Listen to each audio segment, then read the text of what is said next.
Proletários de todos os países, univos.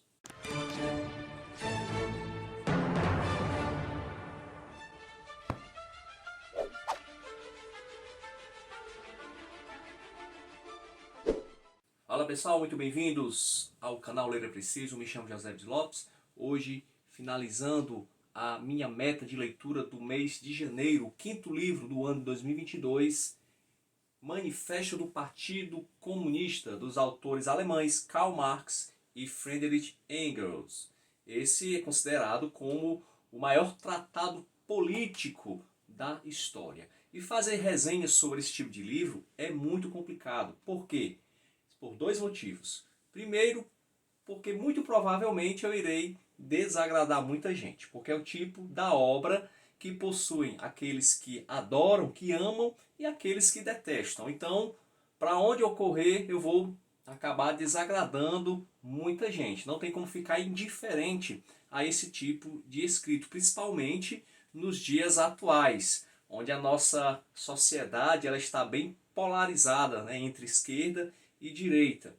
Em segundo lugar, porque é um livro que já foi muito estudado. Karl Marx é um autor, principalmente Karl Marx, ele é um autor que é estudado pelas mentes mais brilhantes de todo mundo.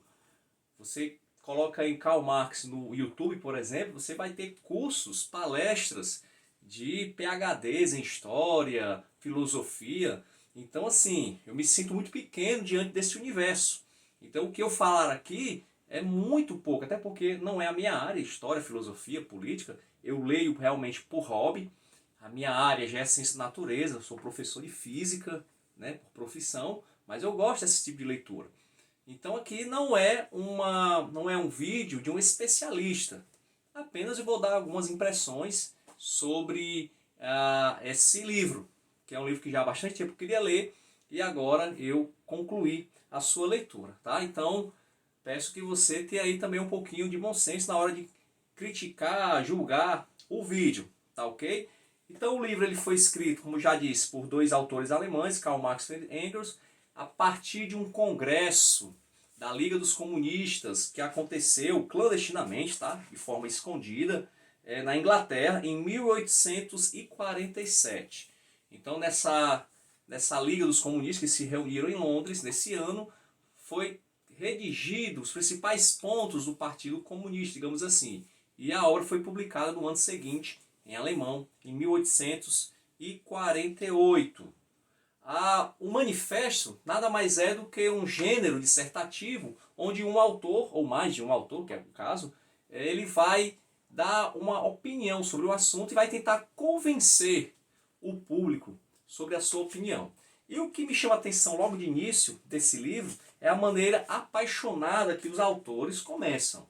Realmente é um livro que é curto, não é um livro longo, mas assim, você percebe que eles realmente acreditam naquilo que eles estão escrevendo e eles colocam nos seus escritos essa paixão. Só para você ter uma ideia, aqui no início, bem rapidamente, o início da obra é um início assim retumbante. A tradução também deve ter ajudado, mas eu percebi que eles escreviam muito bem. Eles começam assim, na primeira página do Manifesto do Partido Comunista. Um espectro ronda a Europa, o espectro do comunismo. Todas as potências da velha Europa uniram-se numa caçada santa a esse espectro. O Papa, o Tissot, Metternich, Guizot, os radicais franceses e a polícia alemã. Onde há partido? Onde? Uma pergunta. Onde há partido de oposição que não tenha sido difamado como comunista por seus oponentes do governo? Onde há partido de oposição que não teria devolvido às pessoas mais progressistas da oposição, bem como a seus opositores reacionários, a acusação estigmatizante do comunismo? Duas coisas decorrem desse fato. O comunismo já é reconhecido por todas as potências europeias como uma potência. E já está na hora dos comunistas apresentarem sua visão do mundo, seus objetivos, suas tendências ao mundo todo e confrontar a lenda do espectro do comunismo como um manifesto do partido. E aí ele continua falando sobre o comunismo. Então eu achei interessantíssimo o início, já é um início assim, já apaixonado dos dois autores. O livro, o manifesto, ele vai dividir-se em 3 partes. A primeira parte, burgueses e proletários. Ele vai explicar o que são os burgueses, o que são os proletários, mas antes ele vai explicar toda essa obra de Karl Marx. Ela está calcada em uma tese da oposição de classes, que a história da humanidade nada mais é do que a luta entre classes. Assim como foi na Grécia, com os senhores e os escravos, na sociedade medieval, os senhores e os servos, agora na sociedade moderna, com a Revolução Industrial, os burgueses e os proletários. Então, ele explica o que são os burgueses. Os burgueses eram servos na sociedade medieval que começaram a trabalhar com comércio. E as grandes navegações, o tráfico de escravos, fez com que esses servos ganhassem muito dinheiro. Então eles se afastaram do campo, criaram cidades fortificadas, que são chamadas de burgos, daí o nome burgueses, e a partir daí eles foram ganhando um poder político também, até com a derrocada do sistema feudal, que vai culminar ali na Revolução Francesa. Tá? A Revolução Francesa, de forma didática, marca o final da sociedade medieval. E é interessante, por mais paradoxal que seja, que os autores eles falam sobre o papel revolucionário da burguesia. Por quê? Porque a burguesia ela foi a responsável pela derrocada de todos os valores medievais. Então, eles foram revolucionários. Só que agora, eles vão, segundo o Karl Marx e o Friedrich Engels, eles vão sofrer o mesmo que os senhores feudais sofreram. Porque agora existe os oprimidos, que são os proletários, os trabalhadores, que são explorados, segundo os autores, pelo capital. Então essa classe proletária, classe trabalhadora, ela deve buscar a revolução comunista. Ou seja, primeiramente, ela deve buscar uma elevação da sua classe como uma classe dominante. Para isso, ela vai ter que usar política. Uma vez sendo classe dominante, ele diz que essa classe deve usar o poder político para despojar a burguesia dos meios de produção. E uma sentença aqui me chamou a atenção. Esse despojamento dos meios de produção dos burgueses, ele inicialmente vai ser através de intervenções despóticas. Aqui é a tal ditadura do proletariado que causa aí tanta controvérsia no debate político atual.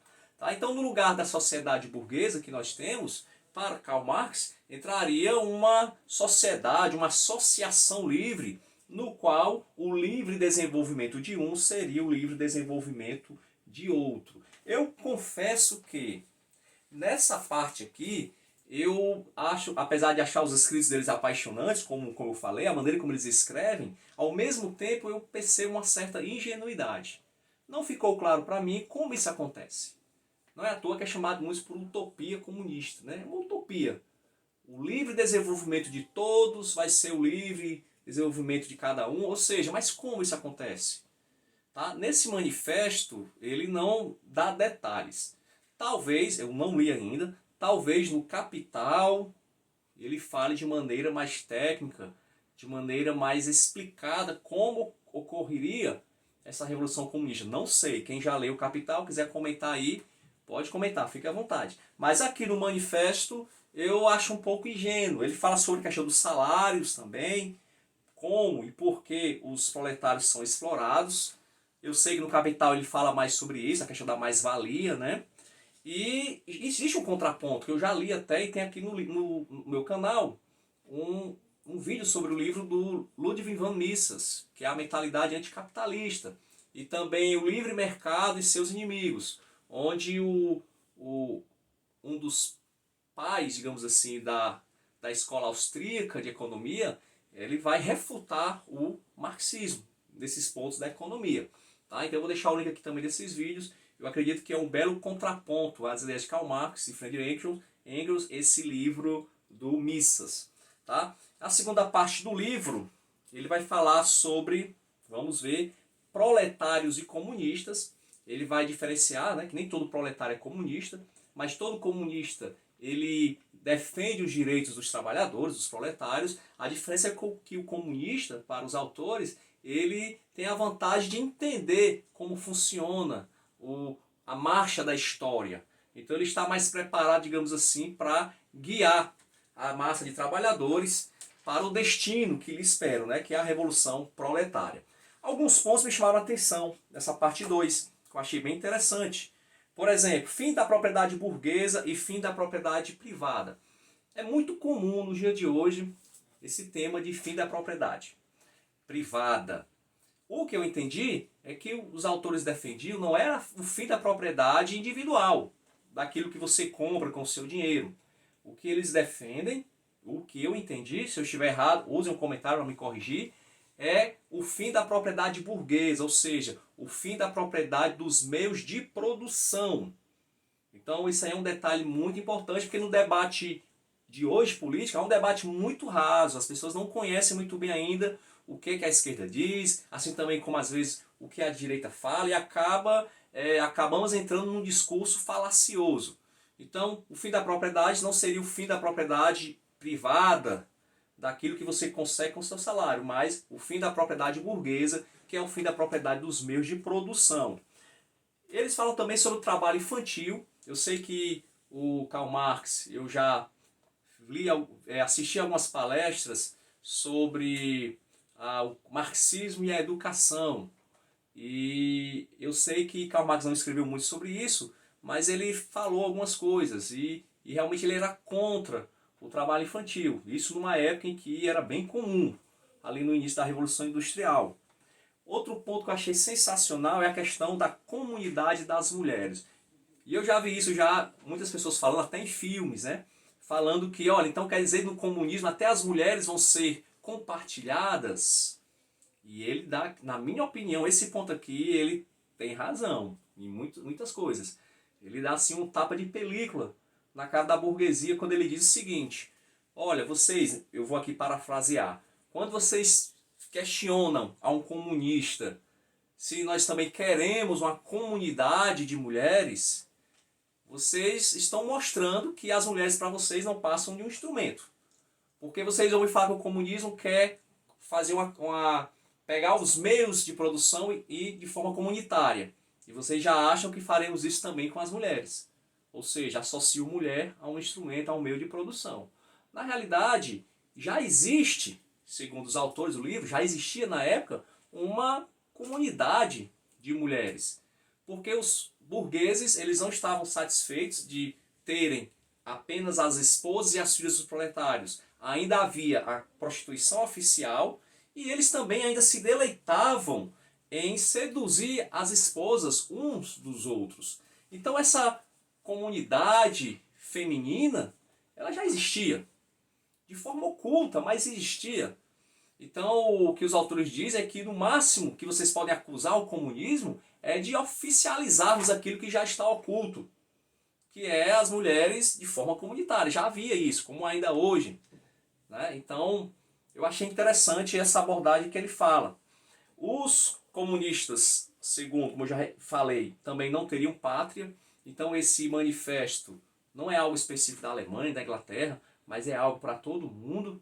Então percebe-se muito, eu vejo muita gente da direita, né, criticando o globalismo, porque, segundo eles, o globalismo é uma agenda da esquerda. Ou seja, derrubar os muros, as fronteiras entre os países. Não deixa de ter um fundo de verdade isso aí também. E depois ele fala sobre as estratégias da Revolução Comunista. Aqui ele traça um pouquinho de como seria essa revolução, mas via de regra é o que eu já falei anteriormente, tomar o poder político e depois os meios de produção da burguesia. Na terceira parte da obra, já é uma parte que eu não gostei muito, eu já vi até nos cursos e nas palestras que eu vi no YouTube, alguns dizendo que já está um pouco defasado, né, já está um pouco datado, digamos assim, que é sobre a literatura socialista e comunista. Ele vai falar sobre o socialismo feudal, o socialismo pequeno burguês, e etc, e etc. Na minha opinião, não foi tão relevante assim essa terceira parte. Ah, e tem a quarta parte ainda também, eu esqueci, que é a posição dos comunistas com relação aos diversos partidos de oposição. É algo também bem próprio da Alemanha daquela época, ok? Então, finalizando, Manifesto do Partido Comunista, você pode gostar, pode não gostar. Alguns não gostam ou gostam sem nunca ter lido, esse é o problema. Eu achei uma boa leitura, me fez entender algumas coisas, apesar de não concordar com muita coisa da esquerda, do comunismo, socialismo, mas é interessante a gente ir direto na fonte, mesmo não sabendo alemão, mas a gente confia nas traduções.